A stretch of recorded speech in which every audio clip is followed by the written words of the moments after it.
There were countries like Bolivia that seemed to follow all the dictates of the Washington Consensus. They said, we felt the pain, when do we get the gain? And they waited, and they waited, and they waited, and they're still waiting. And then there are countries like China that did not follow the Washington Consensus, and they've grown and grown and grown.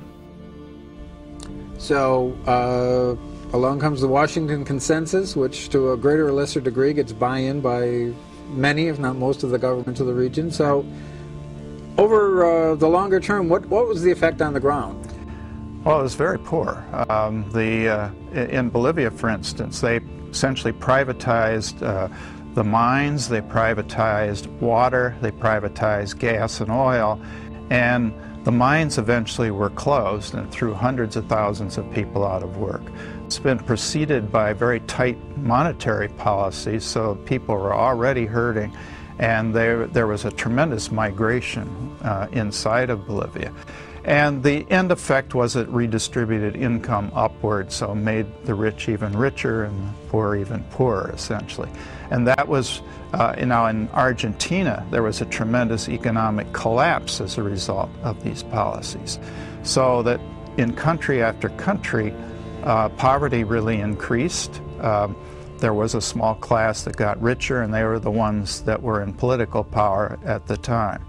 Mexico is a little more complicated, but I think the net result, for instance, of NAFTA, and really that started with IMF-imposed policies, NAFTA followed that, has been, again, a tremendous amount of unemployment. People who had initially engaged in subsistence farming were essentially tossed off the land as a result of those policies and forced to work in factories at the border, which they called maquiladoras. But there has been in Mexico a tremendous redistribution of income.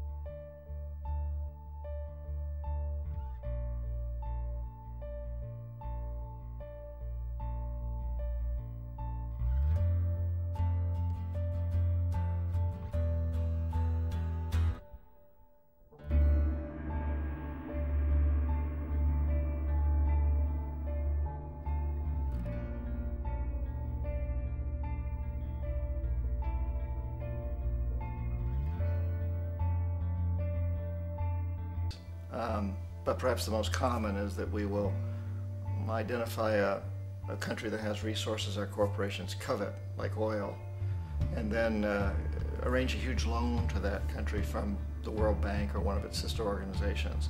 But the money never actually goes to the country. Instead, it goes to our big corporations to build infrastructure projects in that country, power plants, industrial parks, ports, things that benefit a few rich people in that country, in addition to our corporations.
But really don't help the majority of the people at all, who are too poor to use much electricity, or the ports, or don't have the skills to get jobs in industrial parks. However, those people, the whole country is left holding a huge debt.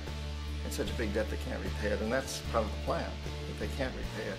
And so at some point, we economic hitmen go back to them and say, listen, you lost a lot of money, can't pay your debt, so sell your oil real cheap to our oil companies.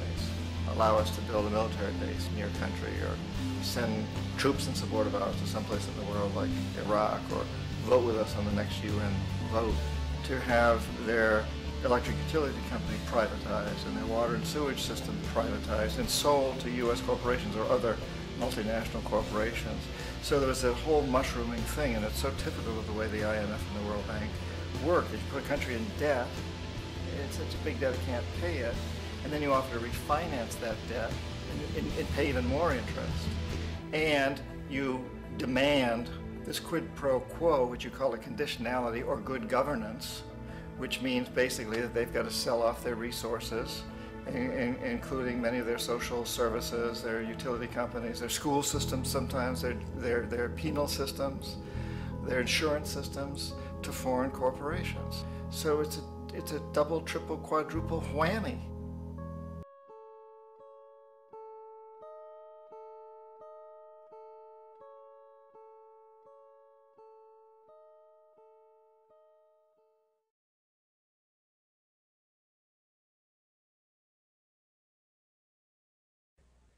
For we are opposed around the world by a monolithic and ruthless conspiracy that relies primarily on covert means for expanding its sphere of influence, on infiltration instead of invasion, on subversion instead of elections, on intimidation instead of free choice, on guerrillas by night instead of armies by day.